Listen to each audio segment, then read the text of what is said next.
Hi, this is Robert Polenic, the owner of Brutal Iron Gym. I just finished a leg day, which is why I'm wet and sweaty. But I thought it'd be fun to share what I did in my workout today. My goal when training my legs right now is to, when I turn to the side, not have my midsection be bigger than my glutes. So I'd like to kind of get rid of a look that I had when I was doing really heavy powerlifting, where I had decent sized thighs and glutes, but my midsection was very thick for supporting heavy squats and deadlifts. And it kind of reminded me, in my worst nightmare way, of a bulldog standing on its hind legs. So I'll find an image and put that in the video. But he would stand to the side and he had these skinny little legs, flat butt, and this big belly. And I hated the look. So now that I've been transferring back to kind of aesthetic training, I wanted to correct that. Now, how I'm doing that, in case you want to try to do the same thing, is I'm focusing each workout on something that's going to build my quads. So that way when I turn to the side, I have a nice kind of rounded front side of the quad. At any angle, hopefully there's a good outer sweep. Now, way back in the day, 15 so years ago, I tore both of my outer quads. So a little bit of a bummer. I'm still working on kind of filling those back out. But they're getting there, they're getting a lot better. And then to grow my glutes and to lessen my midsection, what I'm working on is unilateral movements and an uprighted torso. So for my quad work, I want to have something that allows my torso to be very upright. So you'll see in today's video, I did the hack squat. I'll also do leg press, narrow stance. That is not an upright torso, but there's no torso support.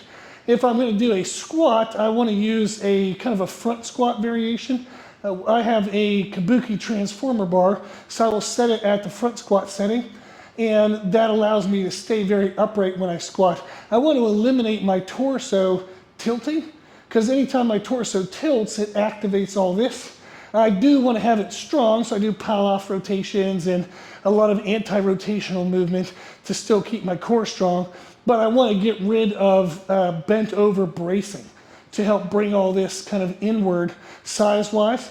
And I'm doing a lot of vacuums to train my transverse abdominis and the internal abdominal muscles to kind of tighten everything and make everything kind of pull it in, so to speak, just having everything nice and tight and strong.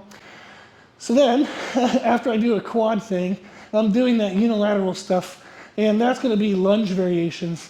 In today's workout, I did our Roger Squat Pro with a Bulgarian split squat stand, and it's basically like a static split squat. I did it on a deficit to get extra depth, and that is going to really help to stretch and open up the adductors, stretch and activate the glutes. And since I'm in an uprighted position, since it's a supported machine, I don't have a lot of that core activation.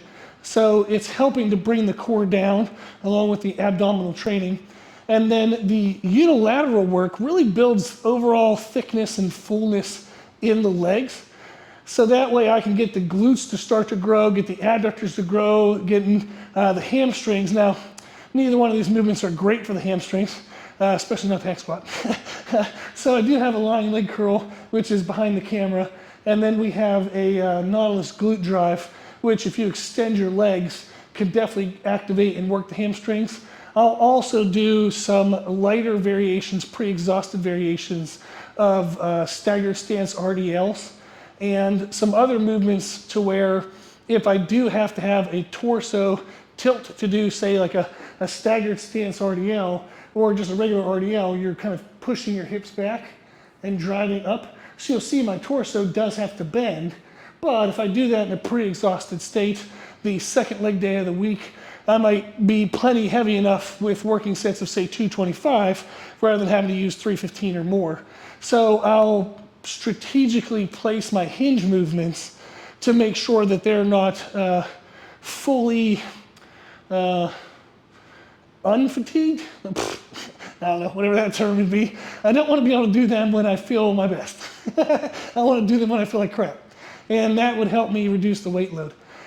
So, all this yammering, if you want to do what I'm doing, where you bring the midsection down, Try to do upright positions in all your leg exercises and or machines that have supported positioning and movement. That'll reduce the core work. I would still train your core so you have a nice strong back. Palloff, P-A-L-L-O-F, rotations and holds and variations are great for that. You can also do like heavy static holds and some other type of movements where you're anti-flexion, anti-extension, anti-rotation, trying to anti-move, try not to move against a tensional load of some way, and that'll help brace your core, but it decreases the thickness because you're not using heavy movements like squats and deadlifts. Then if you're wanting to bring up your quad sweep, train that first, maybe even pre-exhaust it with some leg extensions before you do your big heavy movement.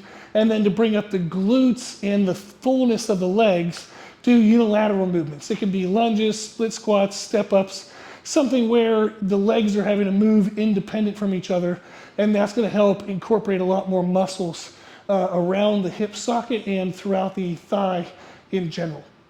Okay, hopefully that was helpful.